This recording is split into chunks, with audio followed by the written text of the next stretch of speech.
I want to start today by putting you right in a specific moment.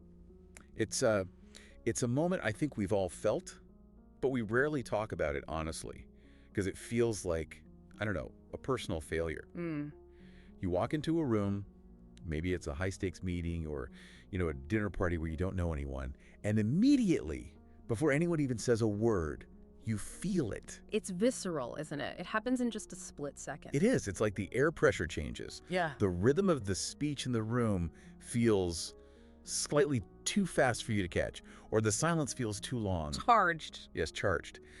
And you hear people laughing at things you don't get.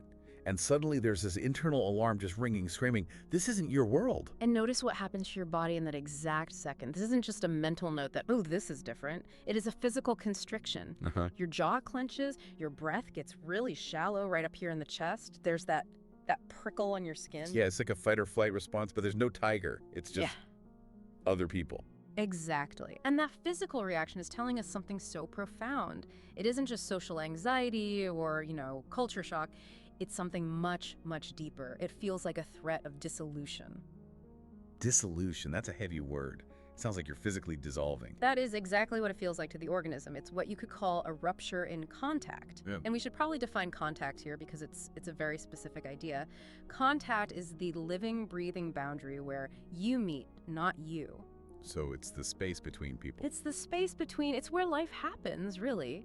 But when you step into a reality that is so foreign to your own, where your usual jokes, your way of standing, your truths, they just don't land, you experience a rupture in that contact. The environment isn't responding to you in a way that confirms you exist. So you stop knowing who you are because your usual ways of being just don't work there. That resonates so much. It's that feeling of, if I can't be my usual self, then who am I? And the danger here, it's not the foreignness itself, is it? It's the automaticity of what we do next. Right, because the moment we feel that threat, that fear we might disappear if we don't fit in, we go on autopilot. We abandon ourselves. Oh, I am so guilty of this. I call it the bobblehead effect. I'm smiling, I'm nodding, agreeing with things I don't even understand, just to survive the interaction. You're performing? I'm performing engagement while being totally disconnected. You and everyone else. I mean, it's a survival mechanism. But the mission of this deep dive today is to see if we can move from that exhaustion, because it is exhausting. So exhausting. So I'm constantly trying to fit in to something like true contact. We're going to look at how we fragment ourselves, the specific ways we hide, and how to actually stay present when everything feels wrong. So let's unpack this idea of fragmentation first. This act of disappearing. It's such a powerful image. When you enter that room where the energy is off, you don't just adapt. You split. You unconsciously decide, okay, the part of me that is confused, I'm going to hide that. The part of me that disagrees with what that person just said, I'm going to lock that away. You split off the parts of yourself that don't fit. And you just present this curated, safe version of yourself. Yeah. But there's a hidden cost to that, isn't there? A huge cost. The cost is that a part of you vanishes into the background, you become a shadow, and the tragedy is you might get praised for it. Oh, yeah. People might say, oh, you fit right in, you're so adaptable, but inside you just feel hollow. Because the you that's being praised isn't really you. Precisely. You've maintained the social bond, but you've severed the bond with yourself. And this is where a practice like phenomenology comes in. Phenomenology, okay, that sounds incredibly academic. How do we apply that in a bar or a boardroom? It's actually very grounding. See, usually when we feel uncomfortable, we obsess over why. Why am I so awkward? Why don't they like me? Exactly. We get lost in the story. Phenomenology just asks us to stop asking why and instead notice what is. So instead of analyzing, I'm just describing the sensation. Yes. What is the specific data appearing in your awareness right now? Is it a hollowness in your chest? Is it an image of a door closing? A voice saying, shut up? When we stop trying to fix the feeling and just acknowledge it, we stop the fragmentation. We start to become whole again, even in the discomfort. You used a metaphor about boundaries that I loved. The difference between a wall and a membrane. Yes, this is crucial. When we feel threatened, we tend to build wall. A wall keeps everything out. It's rigid. But a membrane, like a cell wall, it's permeable, it breathes, it lets things in and out, but it still holds a shape. So the goal isn't to be so open that you just become a puddle. No, not at all. The goal isn't to merge with the environment until you dissolve. The goal is to meet it. But to meet someone, you have to be someone. You have to remain distinct. And that leads to this key question we can ask ourselves in those moments. It's just 3 words. Am I still here? Am I still here? Not the version they want, not the polite version, but the raw, trembling, maybe slightly annoyed version of me. If the answer is no, then you've lost contact, you've dissolved. That is such a grounding anchor. Yeah. I want to shift gears a bit to the why and the how of this. There's this fascinating idea about something called the cycle of experience. This is the real bread and butter of this way of thinking. The cycle of experience describes how we process reality. Ideally, it's a smooth loop. Okay. So you have a sensation, let's say a dryness in your throat. Then you move to awareness, oh, I'm thirsty. Then mobilization, you get energy to move. Then action, you pour water. Contact, you drink it. Then satisfaction. And finally a withdrawal, the need is met. Makes perfect sense for water. But in these high-stress, foreign environments, that loop gets hijacked. Completely hijacked. We feel the sensation, that prickle of anxiety, the tightness, but we skip awareness. We skip checking in with what we actually need. We go straight to defense. We jump to the action phase, but the action is avoidance. And there are these 4 specific mechanisms of avoidance or creative adjustments. And reading through them was like reading a biography of my own social awkwardness. I think everyone listening is going to recognize their go-to move here. I think so. The first one is projection. Projection is fascinating. So you walk into that new office and you think, everyone here is so cold, they're so intense and judgmental. I have absolutely done that. This room has bad vibes. Everyone hates me. But here's the twist. Projection is often about disowned parts of yourself. In that moment, you are feeling intense. You are feeling judgmental because you're scared. But you can't own that. It feels too dangerous. So you cast it onto the room. You make them the cold ones so you don't have to feel your own freeze response. Wow, so I'm painting my own internal state onto their face. Often, yes. It creates separation. If they're the bad guys, you don't have to risk being vulnerable. It protects you from the risk of real contact. Okay, that hurts a little bit. It makes sense. The next one is confluence. This is the one I identified with the most.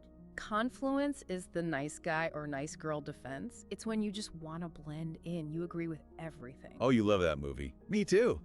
You think that policy's bad? Yeah, totally. It's the blurring of the boundary between you and the other person. It feels like such a relief in the moment. It feels safe because there's no conflict. It feels safe, but it's really surrender disguised as harmony. Surrender disguised as harmony. That hits hard. Because if you just agree with everything, there is no you left to connect with. You feel empty afterwards because you've erased yourself. True contact actually requires difference. Right. It requires 2 separate people meeting. If you're just a mirror, there's no meeting. Okay, the third one. Retroflexion. This feels like the opposite of projection. It is. Retroflexion is when you hold it all in. You have an impulse to say, no, I don't like that, or I'm confused. But you judge that as unsafe, so you turn that energy back inward against yourself. It's the body's silent scream. And it is physically damaging. That energy has to go somewhere. So it becomes a clenched jaw, a tension headache, a knot in the stomach. You are literally attacking yourself to avoid risking conflict. And the last one is deflection, which I think we see constantly with our smartphones. Oh, absolutely. The moment things get intense, what do? We check our phone, we change the subject, we crack a joke, we deflect the intensity so we don't have to feel the weight of the moment. It keeps us safe, but it keeps us on the surface. Now, what I find so interesting is that you're not saying these are bad things. You're not telling us to just stop it. No, and that is so crucial. These aren't flaws. These are brilliant strategies your younger self developed to keep you safe. Maybe in your childhood home, speaking up was dangerous, so retroflexion saved you. Maybe blending in kept you from being bullied, so confluence was a survival tool. We have to have compassion for these defenses. Right, they kept us alive. They did. But there's a chilling point here. Safety without presence is a slow death. If you keep using these outdated maps for new territories, you never actually live. You just survive. So we're stuck in this cycle of avoiding ourselves to stay safe. How do we break it? There's this idea of a pivot, a way to transform this discomfort into presence. Yes. It's very experimental. It's not about thinking your way out. It's about doing something different in the moment. The experiment is simple, but, well, it's difficult. Step 1, pause. Let's stop the autopilot. Stop the nodding. Stop the scrolling. Just pause. Step 2, drop into your body. Locate the tension. And step 3, ask yourself, what am I avoiding feeling right now? That is a scary question. It is, because the answer is usually something old. It's often what we call unfinished business. Unfinished business. This isn't about the laundry I didn't do, is it? No, it's about emotional needs that were never met, or expressions that were never completed. Maybe you're in a meeting and you feel small. That feeling might be an echo of a time you were 5 and nobody listened to you. The urge to speak was blocked then, and it's being blocked now. So the pivot isn't about fixing the meeting or making everyone like me. It's about what? It's about staying with the figure. Can you explain figure in this context? So in perception, the figure is the thing that is most urgent and clear against the background. If you feel awkward, don't fight the awkwardness. That awkwardness is the figure. Feel the weight of it. This feels so counterintuitive. If I feel awkward, my instinct is to run away from it. You're saying I should lean into it. Yes, because if you run, you abandon yourself again. You reinforce the idea that you are not strong enough to handle your own reality. But if you stay, you're telling yourself, I am strong enough to hold this feeling. And that's where true contact happens. You realize you don't have to master the other world to belong. You just have to remember your own. There was this beautiful insight about the people who intimidate us, that the people who seem foreign or threatening are often just mirroring our own unclaimed parts. This is one of my favorite parts of this whole exploration. If you are terrified of someone who is loud and bold, it's often because you have a loud, bold part of yourself that you've stuffed down in the basement. You're not just reacting to them, you're reacting to your own stifled voice. So they aren't the enemy. They're a reflection. They are an invitation. They are showing you what you are hungry for. That changes everything. Instead of shrinking, I can look at that bold person and think, oh, there's a part of me that wants to do that. Exactly. And this leads to this ultimate metaphor of the tree. When you integrate this, you become like a tree rooted in your own soil, your own history, your own feelings, but you are open to the rain of another sky. I love that image. Rooted in your own soil, open to the rain of another sky. It captures it perfectly, doesn't it? You don't have to change your soil to enjoy the rain. You don't have to become the rain. You stay a tree. That is integration, not adaptation. Adaptation is I will become whatever shape you want. Integration is I am this shape and I can be with you. And that is the only place where real connection happens. Everything else is just two masks talking to each other. You know, I think I've spent my whole life thinking the goal was to never feel awkward, to be the person who walks into the room and just owns it immediately. And we're learning that. Yeah, well, that's fantasy. And it's a pretty lonely fantasy. The goal isn't to be smooth. The goal is to not abandon yourself when the smoothness fails. It's the shift from, I hope they like me, to I'm going to stay with me, whether they like me or not. And paradoxically, that's what makes people connect with you. Because they can feel the authenticity. They can feel a real human being there, not a performance. We never fully arrive in someone else's reality. And that's actually okay. It is more than okay. It is the point. We're always at the threshold. Always guessing, translating, trying to bridge that gap. The gap is where the spark is. If we were all exactly the same, if we all understood each other perfectly, there would be no contact. There would just be sameness. So the awkwardness, the friction, that's actually the evidence that we are distinct people trying to connect. Yes. The most radical act of belonging is showing up as you are, even in worlds that don't know your language. Showing up as you are, not as you think you should be. Even if who you are in that moment is someone who is trembling, someone who is blushing, someone who doesn't know the answer, that person is worthy of presence. It reminds me of the question we asked earlier, am I still here? If the answer is yes, then you've succeeded. Even if the meeting went badly or the date was weird, if you stayed with yourself, you won. You broke the cycle of abandonment, you healed a little bit of that unfinished business, and the next time it will be a little easier to stay. It's a practice. It's not a destination. It's a lifelong practice of coming home to yourself over and over again. As we wrap up this deep dive, I'm left thinking about all the times I've silenced myself to keep the peace or to avoid that prickle of discomfort.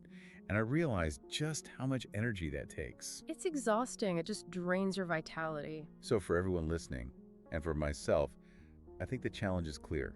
The next time you walk into that room where the vibes are off, where the panic starts to rise, don't check your phone, don't fake the smile immediately. Just pause, place a hand on your chest if you can, or just do it mentally, and ask, what am I avoiding feeling? And then let yourself feel it. Be the tree, rooted in your own soil. Open to the rain of another sky. I want to leave you with one final thought, a question that really shook me. We've talked about the parts of us we hide, the parts we split off to fit in, but those parts are still there, waiting. So here is the question. What part of you is ready to speak in a world that doesn't yet understand your voice? Listen closely, because it's already whispering. Thanks for diving deep with us today. Take care.